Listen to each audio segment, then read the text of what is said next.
Good morning. कैसे हैं आप सभी लोग? आज आरओ और एआरओ के जो जनरल मेंटल एबिलिटी के क्वेश्चन है उसको हम लेकर के आए हैं। उसको कैसे सॉल्व करना है, किस क्वेश्चन पे क्या अप्रोच होना चाहिए, वो सारी बातों पर क्वेश्चन में हम लोग देखेंगे और उसके एक एक कंटेंट जो है मैथ्स और रीजनिंग के, उसका कॉन्सेप्ट भी समझेंगे। हालांकि लॉजिकल रीजनिंग और एनालिटिकल रीजनिंग का जो पार्ट होता है उसमें कॉन्सेप्ट बहुत कम होते हैं, फिर भी क्या सोचने का एक लेवल होता है उस पर हम लोग बात करेंगे। तो आइए एक एक सवाल, 15 क्वेश्चन है जो कि आरओ में पूछा गया, वो 15 क्वेश्चन का डिटेल सॉल्यूशन हम आपको दे रहे हैं। आंसर तो आप लोग देख ही लिए होंगे, लेकिन वो क्वेश्चन सॉल्व कैसे होगा, क्या अप्रोच बनता है, उस पर हम बात करेंगे। तो आज का फर्स्ट क्वेश्चन पर हम लोग आते हैं। पहला सवाल, फर्स्ट क्वेश्चन है, एक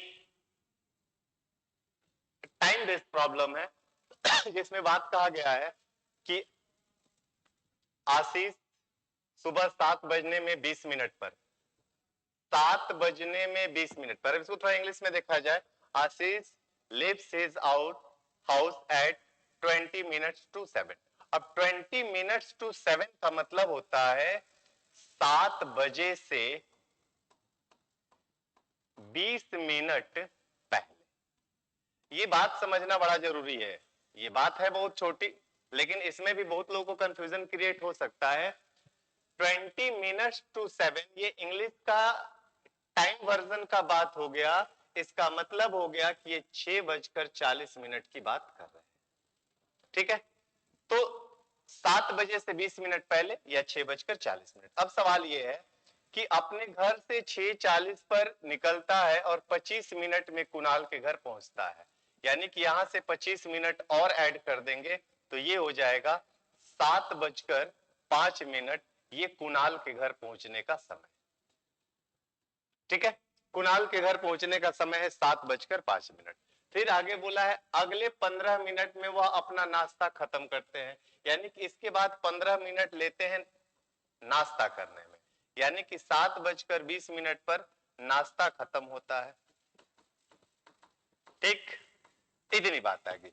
और फिर वहां से ऑफिस निकल जाते हैं जहां पहुंचने में 35 मिनट और लगते हैं। तो यानी कि यहां से ऑफिस जाते हैं और 35 मिनट बाद ऑफिस पहुंच जाते हैं। तो सवाल यह है कि पहुंचने के लिए घर से, वे ऑफिस पहुंचने के लिए कुणाल के घर से किस समय निकले थे? तो 7:20 से 35 मिनट लगा है, इसका मतलब कि वह 7:20 पर वहां से निकले थे और 7:20 इसका करेक्ट आंसर होगा, जो option number B. Option number B इसका करेक्ट आंसर है। इंग्लिश में गलत हो गया है, ये ध्यान रखिएगा, ये 7:20 है। ठीक है, तो सही जवाब है इसका 7:20। ध्यान रखिएगा, ये वर्ड ध्यान रखना है, 20 मिनट टू 7, इसका मतलब 7 बजे से 20 मिनट पहले। चलिए अगला सवाल देखते हैं। एक मिसिंग नंबर का ये क्वेश्चन है। यहां पर अगर हम ऑब्जर्वेशन की बात करें तो ये 17 है, ये 17 है, ये 18 है और ये 1225 है। तो 1225 है, ये 729 है, ये 13 है, ये 14 है, यहां 19 4 और क्वेश्चन मार्क दिया, बताना है। अब अगर मैं 1225 देखता हूं तो 1225 एक स्क्वायर नंबर है, एक स्क्वायर नंबर है। अब बात आ गई ये किसका स्क्वायर है, तो हम कहेंगे कि ये 35 का स्क्वायर है। अब 35 का स्क्वायर है तो ये 35 कहां से आ गया, 35 आया कहां से? तो भाई बचे हुए जो नंबर है उसी के एप्लीकेशन से एक नंबर का रिजल्ट दिया गया होता है। तो बचा नंबर है एक 17 और एक 18, और 17 और 18 मिलकर के 35 बन जाते हैं। ये बड़ा सिंपल है, दिख जा रहा है। बस यहां पर क्या मैटर है, इस जगह पर क्या मैटर है कि आपको ये वाली बात जरूर स्ट्राइक होनी चाहिए कि 1225 क्या होता है। ठीक है, 1225 एक स्क्वायर है जो 17 और 18 यानी कि 35 के स्क्वायर के फॉर्म में दिख रहा है। यहाँ पे 729 है, तो 729 27 का स्क्वायर होता है, और 27 जब इन दोनों को ऐड करके इसका स्क्वायर निकाले हैं तो ऑब्वियस सी बात है कि सेम पैटर्न यहाँ पर भी चलना चाहिए, वरना ये फ्लॉप कर जाएगा। तो 13 और 14 मिलकर के ये 27 बनेगा, और 27 का स्क्वायर मिलेगा 729। तो सेम हमें मालूम चल गया कि ऊपर वाले दो नंबर का सम और उसका स्क्वायर लेना है। तो यहाँ पे 19 और 4 ऐड करेंगे तो 23 होगा, और 23 का स्क्वायर आप करेंगे तो 23 का स्क्वायर 529 होगा, 23 इंटू 23, और ये 529 के रूप में यहाँ पे रिजल्ट मिलना चाहिए, और 529 हमारे ऑप्शन में होना चाहिए। तो 529 ऑप्शन नंबर सी है, और ये इसका करेक्ट आंसर है। नेक्स्ट क्वेश्चन की बात करें, अगला सवाल, तो ये एक स्टोरी बेस्ड प्रॉब्लम है जो ब्लड रिलेशन के कंटेंट में है, और ये सवाल हम लोग बहुत बार क्लास में भी किए हैं। और मुझे ऐसा लगता है कि ब्लड रिलेशन जब भी मैं पढ़ाता हूं तो यहाँ से दो क्वेश्चन में करवाता हूं, एक ये और एक 6 मेंबर्स की फैमिली वाला, जिसमें डॉक्टर, इंजीनियर, लॉयर, अकाउंटेंट वाला जो क्वेश्चन था वो। तो ये क्वेश्चन हम लोग किए हैं, बड़ा सिंपल सा है। देखिए, कहा है कि एक परिवार के 6 सदस्य है PQRSTU, जिसमें परिवार में 2 मैरिड कपल है। मैरिड कपल का मतलब पति पत्नी है।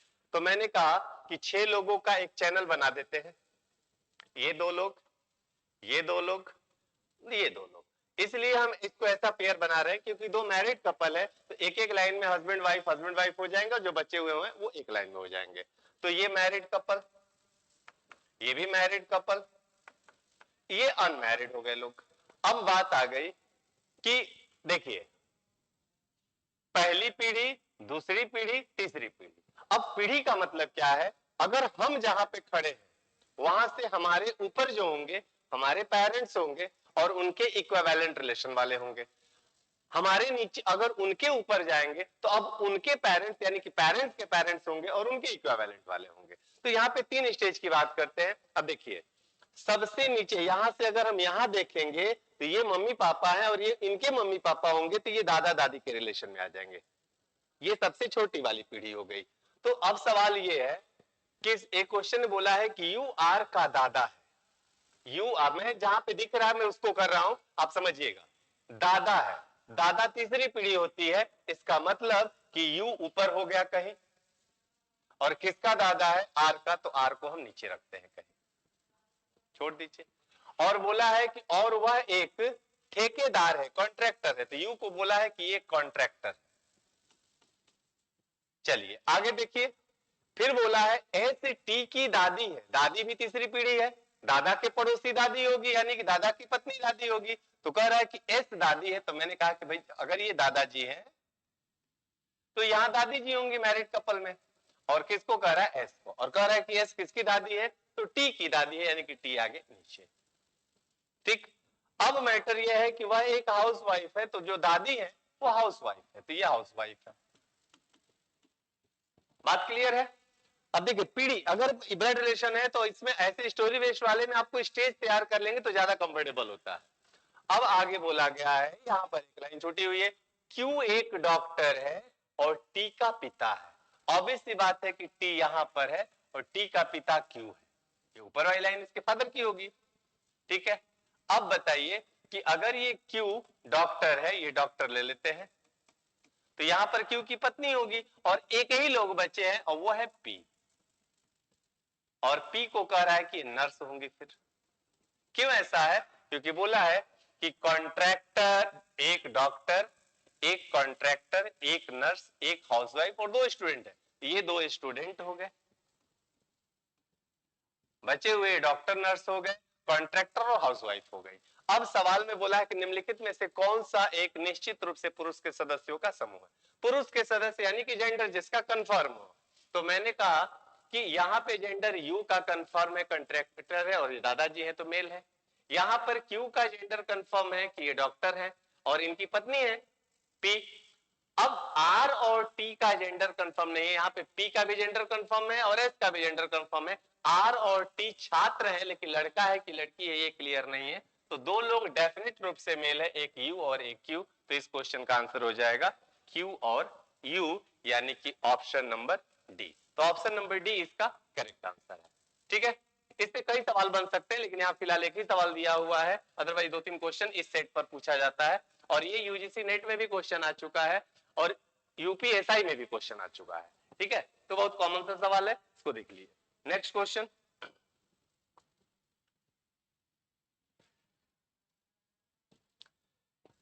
श्याम का परिचय देते हुए एक महिला ने कहा कि इनके ससुर के पिता, यानी कि श्याम है,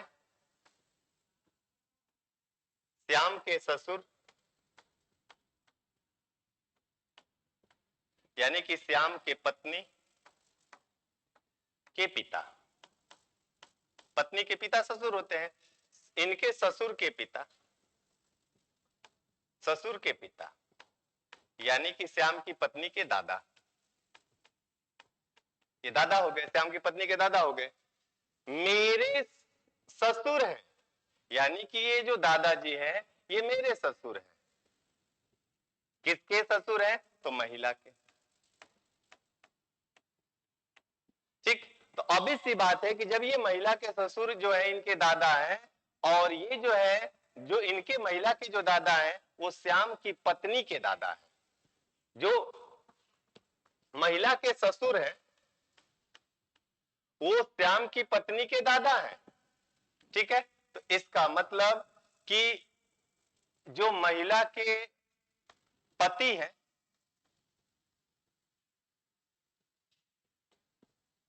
उनके ये दादा है, ये पिता है।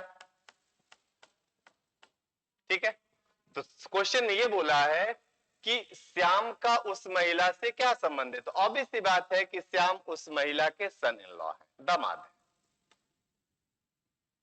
ठीक है भाई, श्याम की पत्नी के पिता यानी कि श्याम के ससुर, श्याम के ससुर के पिता जो है वो महिला के ससुर हैं, और जो श्याम के ससुर के पिता हैं वो श्याम की पत्नी के दादा होंगे। तो बोला है कि महिला का श्याम से संबंध, तो श्याम का महिला से संबंध सन इन लॉ का, महिला का उससे मदर इन लॉ का होगा, तो दामाद इसका करेक्ट आंसर है। नेक्स्ट क्वेश्चन, ये एक मिसिंग नंबर का क्वेश्चन है। देखिए दिया गया है कि एक पैटर्न में ये चारों नंबर हैं, उसी पैटर्न में यहाँ पे क्या होगा। तो मुझे तो यहाँ पे एक चीज दिखा कि जैसे यहाँ 2 है और 2 के बाद 6 है, 6 से क्लॉकवाइज अगर चलते हैं तो ऐसे क्लॉकवाइज, तो 2 के बाद 3, 6, 6 के बाद 24, 24 के बाद 80 है। अब क्या रिलेशन है, तो यहाँ से यहाँ आने में 3 का गुणा हुआ, और यहाँ से यहाँ आने में 4 का गुणा हुआ, तो यहाँ से यहाँ आने में 5 का गुणा होना चाहिए। अब अगर मैं 5 का गुणा करता हूं, यहां पर मैं 5 का गुणा करता हूं तो 24 5 120 होगा, लेकिन लिखा है 80। ठीक है, छोड़ दीजिए फिलहाल। अब यहाँ पे चले तो यहाँ पे 2 का गुणा करेंगे तो 9 होगा, और यहाँ पे 4 का गुणा करेंगे तो 36 होगा, और यहाँ पर 5 का गुणा करेंगे तो 180 होगा।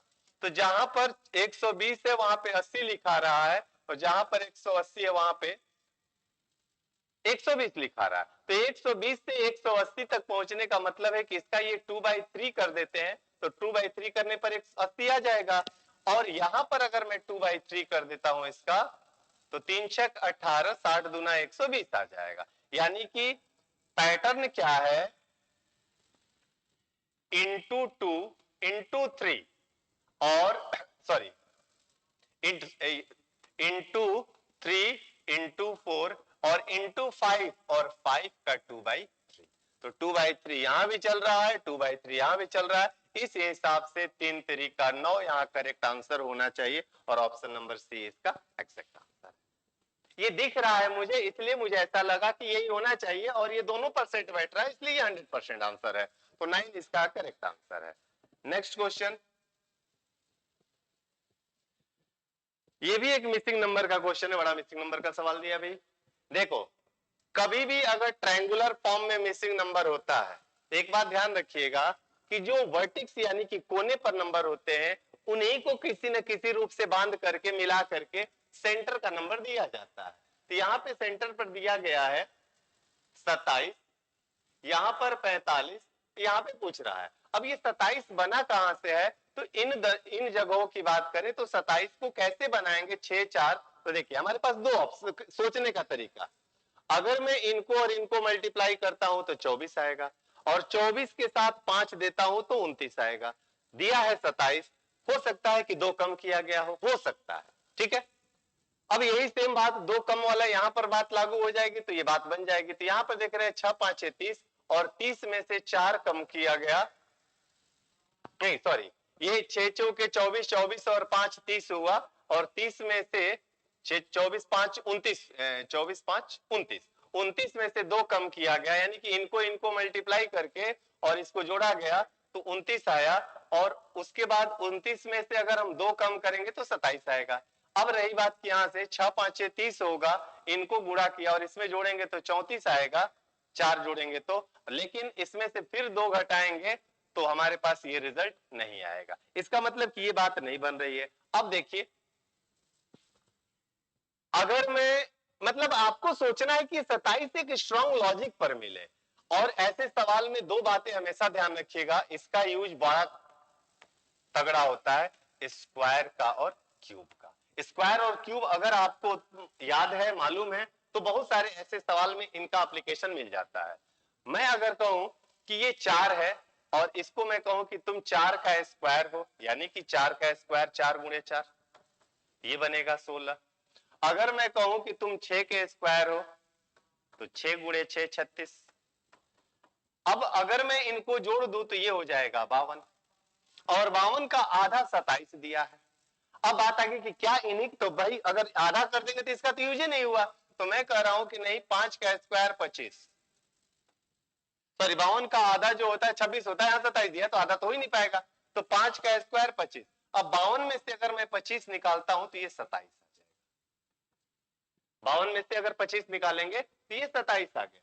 इसका मतलब कि साइड वाले 2 नंबर का स्क्वायर करके इधर साइड वाले को माइनस किया जाए जोड़ करके, तो बीच वाला यहां पे मिला है। अब ये बात यहां भी होनी चाहिए, तो यहां पे 6 का स्क्वायर 36 होगा, यहां पर 5 का स्क्वायर 25 होगा।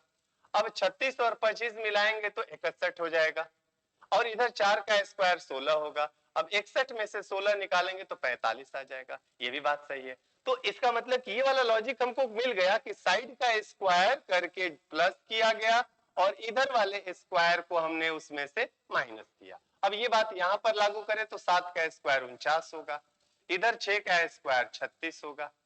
अब इसको जोड़ेंगे तो ये 9 6 15 और 4 3 7 1 8 85 हो गया, और इधर 3 का स्क्वायर यानी कि 9 इसमें से माइनस करें तो 15 में से 9 जाएगा 6 हो जाएगा, और इधर 7 हो जाएगा। 76 आ रहा है, 76 ऑप्शन में है भी, इसलिए हमारा करेक्ट आंसर हो गया ऑप्शन नंबर बी। ठीक है, तो ये आपको सोचने का एक रास्ता है कि ये अब जब कभी भी ऐसा सवाल होगा तो वर्टिक्स एप्लीकेशन पर सेंटर भरता है। अब वो आपको सोचना है कि क्या इनमें कॉम्बिनेशन ला करके ये लिखा गया, ये लिखा गया, जो नियम यहाँ पे लगाएंगे वही सेम बातें यहाँ पर होगी और वही सेम बातें आपको यहाँ पे अप्लाई करना है। ठीक है, चलो अगला सवाल। ये एक मिक्स कोडिंग का क्वेश्चन दिख रहा है। देखिए यहाँ पे बोला है कि ये टोबैको है, इसको हम लोग लिखे हैं टॉप, यानी कि देखिए यहाँ के शुरू के लेटर को से रिप्रेजेंट कर दिया गया। हार्मफुल है, इसको लिखा गया HAR, और इज है, इसको IS लिखा गया, ISOS। ठीक, तो और इनको लिखा गया नहीं कि फर्स्ट लेटर को ये कंडीशन में ला रहे हैं। तो क्वेश्चन ने बोला है कि हाइब्रिड के लिए क्या लिखेंगे, तो भी हाइब्रिड के लिए HAB है, हाइब्रिड के लिए HAB है, तो हम HAB यहां पर दे दिए और ये इसका आंसर हो गया। ये दिया गया है इसलिए हमने इसको कर दिया, वरना कंपेयर करते हैं, यहां पर हार्मफुल है, यहां पर हार्मफुल है, तो हार्मफुल का दोनों में सेम है। इसी तरीके से जो कॉमन होगा उसको हटा लेंगे तो कोड बन जाएगा, और ऑप्शन नंबर बी इसका करेक्ट, क्योंकि यहाँ पे कुछ दिया ही नहीं है, जो वर्ड है उसी के स्टार्टिंग के लेटर 2 या 3 करके कोड में दिया गया है। जहां 2 है उसको 3 बना दिया गया, और जहां 3 है उसको, वो जहां ज्यादा है उसको शुरू के 3 लिए गए। अगला सवाल।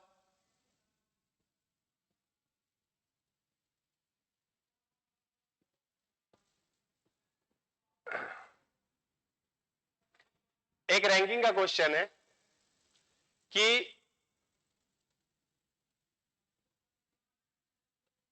एक पंक्ति में बाईं ओर से 7वें स्थान पर, बाईं ओर से 7वें स्थान पर ए है, बाईं ओर से, इसका मतलब ये अगर ये लाइन है तो इधर से ये 7वें नंबर पर ए है। फिर कह रहा है कि जब ए बी के आपस में अपना जगह बदल लेता है तो ए बाईं ओर से 15वां हो जाता है, यानी कि ये अब आगे बढ़ जाता है, चला जाता है बी के जगह पर। ये मान लीजिए कि बी है, तो अब ये 7 न रह करके 15 हो जाता है। अब सवाल ये है कि बी जो पहले था वो दाईं ओर से 4th रैंकिंग पर था। इसका मतलब कि ये जो बी है, ये अब देखो ए यहां पर आ गया, ये अब ए हो गया, और यहां ये जगह बी का था तो बी यहां आ गया, और बी जो पहले से था वो इधर से चौथा नंबर पे था। इसका मतलब कि 1 2 3 और ये 4 नंबर था। तो मैं ये कह रहा हूं कि 3 लोग इधर है और इधर यहां से यहां तक 15 लोग हैं, तो लाइन में टोटल लोग हो गए 18। लाइन में कितने लोग हो गए, क्योंकि ये जो नंबर था ये राइट से 4th था और उसी जगह पर ए गया है जहां पर बी था। तो मैं ये कह रहा हूं कि ये जो पॉइंट है यहां तक इधर से 15 लोग हैं और इधर 3 लोग होंगे, तभी 15, इधर 3 होंगे तो ये मिलकर के चौथा बनेगा। ठीक है, तो 18 लोग हैं। अब सवाल में ये है कि यहां पर अब जो बी यहां पर था, अब ये यहां पे आ गया है ए की जगह पर, after interchange, after change B यहां पर आ गया, ये नया पोजीशन है। अब कह रहा है कि ये जो बी है अब ये कितने नंबर पे होगा, इधर से। अब यहां से बी यहां आ गया, जैसे ए यहां से 15 नंबर हो गया, तब यहां से बी कितना नंबर होगा, अब ये बताना है। तो आप बताओ कि ये 7 नंबर था, टोटल 18 लोग हैं और ये नंबर बताना है, इसका मतलब इधर वाले नंबर को हटा देना है, तो इधर 6 लोग होंगे तभी तो ये 7 बनेगा। तो मैंने कहा 18 में से 6 निकाल लो, 12वां पोजीशन मिलेगा ये राइट से, और 12th इसका करेक्ट आंसर होगा जो ऑप्शन नंबर बी है। तो ऑप्शन नंबर बी 12 इसका करेक्ट आंसर है। नेक्स्ट क्वेश्चन,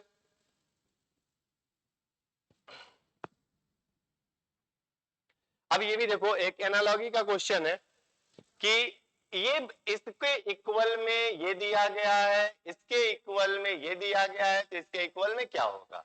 अब यहां पर आप बताइए कि 11 कैसे लिखा जा सकता है। तो यहां पे दिखा कि 3 का स्क्वायर 9 होता है और 9 में 2 जोड़ेंगे तो 11 आ जाएगा। यहां तक तो बात पक्की है, लेकिन ये बात आगे भी चलनी चाहिए। यहाँ पर 5 का स्क्वायर 25 होगा और 25 में 3 जोड़ेंगे तो 28 आना चाहिए, जबकि यहाँ पे 23 दिया है, यानी कि ऊपर वाला जो लॉजिक है वो फेल हो गया। ठीक है, अब देखो अगर मैं कहूं कि दोनों का स्क्वायर करके जोड़ा जाए तो 9 और 4 13 होगा, और 13 से 2 पीछे आएंगे तो 11 होगा, ये भी खत्म। अब यहाँ पे 25 और 9 34 होगा, और 34 से 2 कम करेंगे तो 23, ये भी नहीं आएगा, यानी कि ये भी नहीं हुआ। अब मैं ये कह रहा हूं कि जहां पर स्टार देखे वहां पर आप दो चीजों को ध्यान रखिएगा, गुणा प्लस। स्टार वाले सिंबल में 90% मल्टीप्लीकेशन और सम का एप्लीकेशन आता है, तो मैं ये कह रहा हूं कि मल्टीप्लाई करूं तो ये 6 बन जाए, और कोई एक ही चलेगा तो 6 बनेगा, तो 11 5 दूरी है, 5 3 15 करेंगे, देखो 3 दूना 6, 6 प्लस 5 11, 5 अपने से बढ़ा दिया।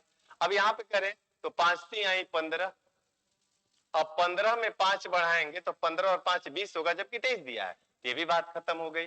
तो मैं ये कह रहा हूं यहां पर कि आपको करना क्या है कि इनको और इनको आप ऐड किए, गुणा किए तो 6 आ गया, और इनको इनको प्लस किए तो 5 आ गया, 6 5 11 हो गया। इनको इनको गुणा किए तो 15 आ गया, और इनको इनको प्लस किए तो 8 आ गया, 15 8 23 हो गया। तो इसी तरीके से इनको इनको आप गुणा करोगे और फिर इनको इनको प्लस करोगे तो 41 आना चाहिए। तो यहां से अगर मैं 5 लेता हूं तो 6 5 30 और 6 5 11 41 बन जाएगा, यानी कि इस x की जगह पर 5 लेंगे तो ये कंडीशन सेटिस्फाई हो जाएगा, 6 इंटू 5 प्लस 6 प्लस 5, तो 6 5 30 और 11 41 बन जाएगा, यानी सही ऑप्शन है ऑप्शन नंबर सी जो 5 होगा। एक बार मल्टीप्लाई और एक बार प्लस करके दोनों को आपस में मिला दिया गया है। नेक्स्ट क्वेश्चन, ये एक बेसिक एलिमेंट्री मैथमेटिक्स है। एक बैग में 5 रुपया 2 रुपया और 1 रुपये के सिक्के इस रेशियो में।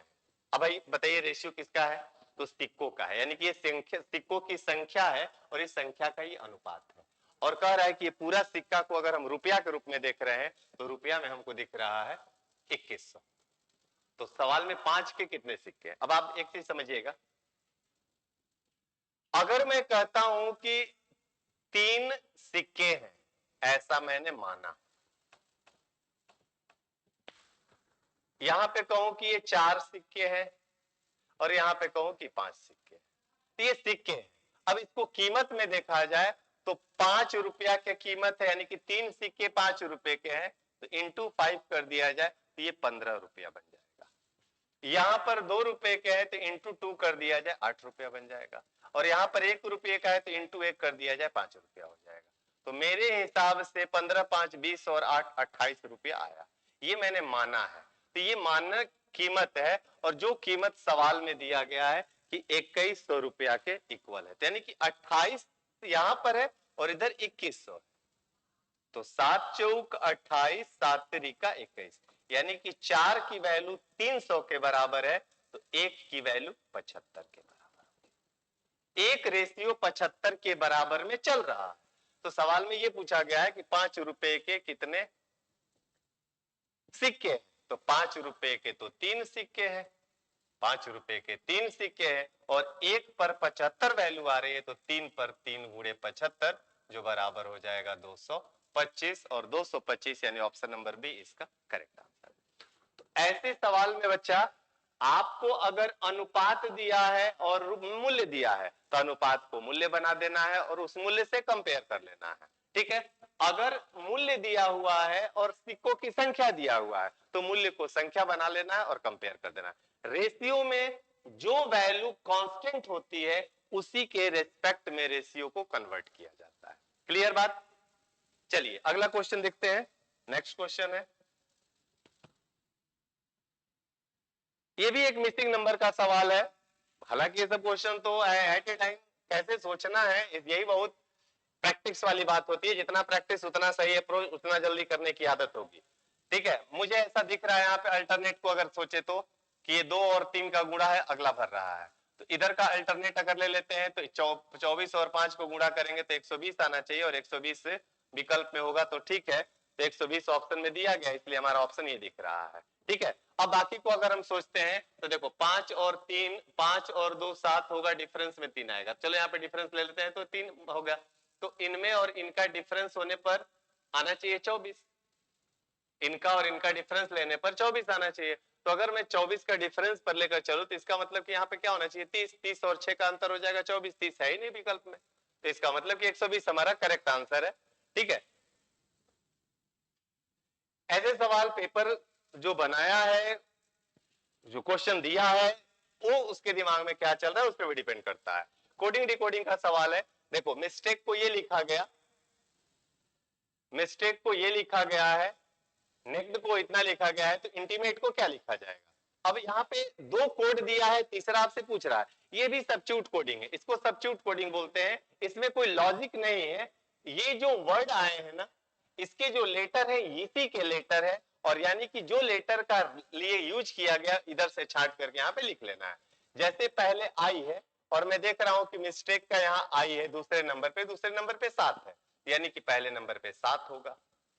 फिर उसके बाद n है और नेक्स्ट में n पहले नंबर पे है और पहले नंबर पे 8 है, तो यहाँ पे हमने लिख लिया 8, 7 8। फिर उसके बाद t है, तो t यहाँ पे चौथे नंबर पे, इधर चौथे नंबर पे 5 है, तो 7 8 5। देखिए ये नहीं होगा, ये नहीं होगा, 7 8 5 यहाँ पे दिख रहा है, 7 8 6 यहाँ पे दिख रहा है, इसलिए ये नहीं होगा, हमारा करेक्ट आंसर हो गया बी। आगे सॉल्व करने की आवश्यकता नहीं है क्योंकि यहीं से ये अलग हो गए, ये तो शुरू में ही अलग हो गए थे, ये इसके लिए तो दूसरा स्टेप में अलग हो गए और तीसरा स्टेप में ये अलग हो गए, मुझे ये अकेले मिल गया और ये हमारे करेक्ट आंसर हो गए। सब्स्टिट्यूट कोडिंग है, ठीक है।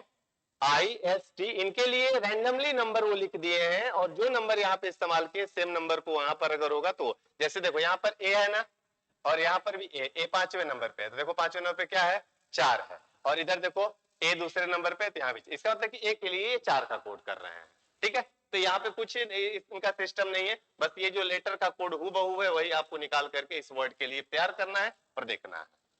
अगला क्वेश्चन, ये एक एनालॉजी का सिमिलरिटी का क्वेश्चन है, जिसमें कह रहा है कि ये एक बीमारी है और जो ऑर्गन को इफेक्ट करती है वो फेफड़ा है, यानी कि ट्यूबरकुलोसिस जो है ये लंग्स को इफेक्ट करता है। तो फर्स्ट एक बीमारी है, जो सेकंड इफेक्टेड उसके ऑर्गन, ठीक है। तो ट्यूबरकुलोसिस से जो ऑर्गन बॉडी के प्रभावित होते हैं, इफेक्टेड होते हैं, उसमें लंग्स है, तो कह रहा है कि टाइफाइड अगर है तो इससे कौन सा ऑर्गन इफेक्ट होगा। तो बच्चा अगर टाइफाइड की बात करें तो टाइफाइड एक तरीके का ज्वर है, बुखार है, और इस बुखार में देखिए फेफड़ा यहाँ पे तो होगा ही नहीं, फेफड़ा तो पहले ही दिया हुआ है, किडनी का कोई संबंध ही नहीं यहाँ पे नेफ्रोलॉजी, और ये यहाँ पर मेंजास्टिक है, ये मस्तिष्क जो रोग है ब्रेन वाला, ये भी नहीं है। यहाँ पे देखिए इससे तो टाइफाइड से तो कई ऑर्गन इफेक्ट हो सकते हैं बॉडी में, किसी बीमारी से कई हो सकते हैं, लेकिन इससे जो ज्यादा इफेक्टेबल होता है वो होता है इंस्टेंटाइन, आंत। ब्लड फ्लो को वो थोड़ा सा डिस्टर्ब करता है टाइफाइड की वजह से, तो इससे इफेक्ट होता है आंत, इंस्टेटाइन। ऑप्शन नंबर बी इसका करेक्ट आंसर है। एनालॉजी क्या है, लेकिन यहाँ पे थोड़ा सा जीके वाली साइंस की बेसिक बात हो गई कि एक तरीक फर्स्ट बीमारी है, दूसरा उससे प्रभावित होने वाले अंग है, तो टाइफाइड है, उससे कौन सा बॉडी का पार्ट प्रभावित होता है, तो आंत इसका मेजर पार्ट प्रभावित होता है। टाइफाइड के लिए मैक्सिमम आंत है, तो यह हमारा स्ट्रॉन्ग आंसर होगा बी। अगला क्वेश्चन, ये एक नॉन सिमिलरिटी वाला क्वेश्चन है कि इसमें कह रहा है कि डिफरेंट बताइए। सबसे पहली बात कि ये खुला हुआ है, बाकी सब बंद है, लेकिन ये भी बहुत कोई स्ट्रांग बात नहीं हुई।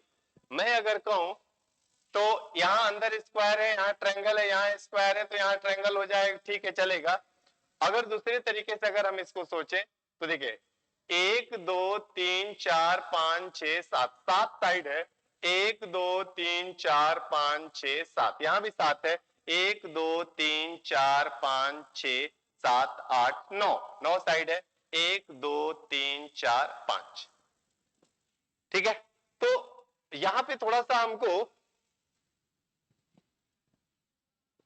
अगर मैं कहूं मेरे हिसाब से अगर देखा जाए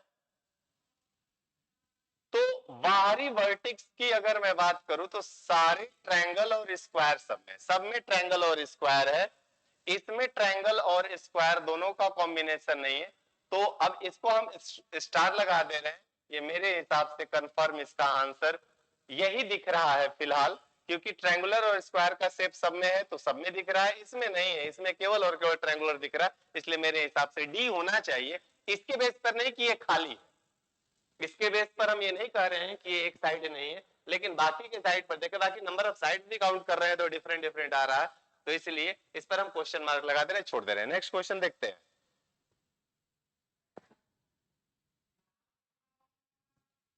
वर्ष 2023 का कैलेंडर वही होगा जो कि the year 2036 will have the same calendar as of the, यानी कि 2036 का कैलेंडर किस वर्ष के कैलेंडर के जैसा होगा। तो यहां पर बात आ गई कि 2036 2036, और ये लीप ईयर है, और लीप ईयर का कैलेंडर लीप ईयर में ही रिपीट होता है। पहली बात, कैलेंडर लीप ईयर में ही रिपीट होगा, रिपीट होगा। तो पहले तो हम यहां से लीप ईयर जो नहीं है उसको हटा दें, तो ये लीप ईयर नहीं है, ये लीप ईयर नहीं है, ये लीप ईयर नहीं, एक ही एक बचा है, ऑप्शन नंबर सी इसका करेक्ट आंसर है। और वैसे ध्यान रखिएगा कि अगर लीप ईयर है तो इसका सेम कैलेंडर 28 साल पीछे या 28 साल आगे बढ़ता है, ठीक है। तो पीछे की बात किया है तो 2036 में 28 माइनस कर देंगे तो 2008 आ जाएगा, और ये इसका करेक्ट आंसर है।